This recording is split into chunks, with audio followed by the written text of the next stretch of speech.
ગુજરાતમાં ભારતીય જનતા પાર્ટીના વધુ એક ધારાસભ્ય સામે નારાજગી જોવા મળી રહી છે। ભાજપના ગઢડાના એમએલએ શંભુનાથ ટુંડિયા સામે નારાજગી સપાટી પર આવી ગઈ છે। વલભીપુરમાં ભાજપમાં આંતરિક વિખવાદ હવે સપાટી પર આવી ગયો છે।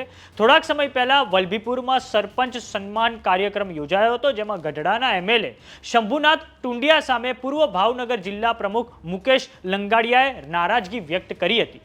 આ પહેલા અસારવાના એમએલએ દર્શના વાઘેલા પણ લોકોના રોષનો ભોગ બન્યા હતા। નમસ્કાર, જમાવટ સાથે હું છું પાર્થ।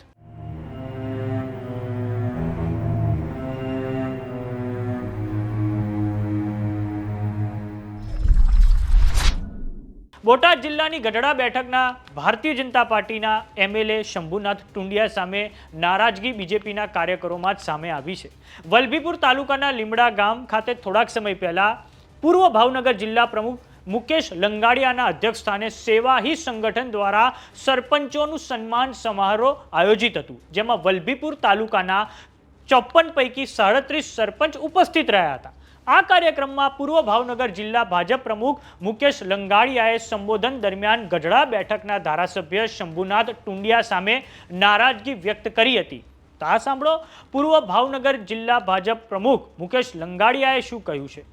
કેનાલોના કામમાં રિપેરિંગના નામે ભ્રષ્ટાચાર, ખાણચાળીના તળાવ આવે, ખાણચાળીના ચેક ડેમો આવે, મળે ત્યાં 5 લોકો રિયાળી તળાવો વેચી લે।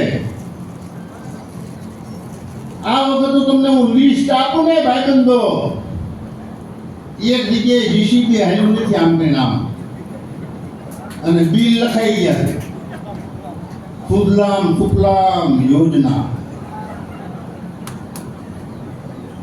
આ લોકોનું હજી જે જીવિત રહ્યું ને જોખમાય છે ને, એના પેટમાં બળતરા ઉપડી છે।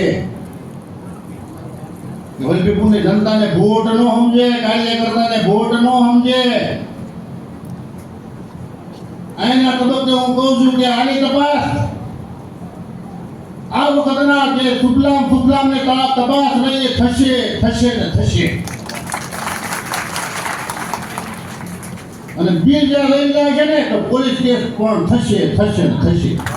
એના માટે આંદોલન કરવું પડે તો આંદોલન કરશું।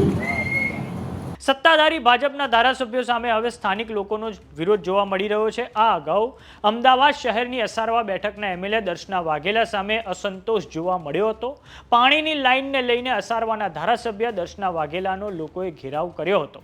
પાણીની લાઇનમાં પડેલા ભંગાણનો નિકાલ ના આવતા લોકોએ જ્યાં અસારવાના એમએલએ દર્શના વાઘેલા ચોપડા વિતરણ કરવા પહોંચ્યા હતા, ત્યાં લોકોએ પહોંચીને એમએલએનો ઘેરાવ કર્યો હતો। તો હવે ગઢડાના એમએલએ શંભુનાથ ટુંડિયાનો વિરોધ આમ સ્થાનિક બીજેપી કાર્યકરોએ કર્યો છે। આમ વધતી જતી સત્તા વિરોધી લહેરની વચ્ચે ભાજપના એમએલએ માટે પરિસ્થિતિઓ તંગ બની રહી છે। તો આ બાબતે તમારું શું માનવું છે, અમને કોમેન્ટ બોક્સમાં લખીને જરૂર જણાવો। જો તમે અમને યુટ્યુબ પર જોઈ રહ્યા તો સબસ્ક્રાઇબ કરો, જો તમે અમને ઇન્સ્ટાગ્રામ અને ફેસબુક પર જોઈ રહ્યા તો ફોલો કરો। નમસ્કાર।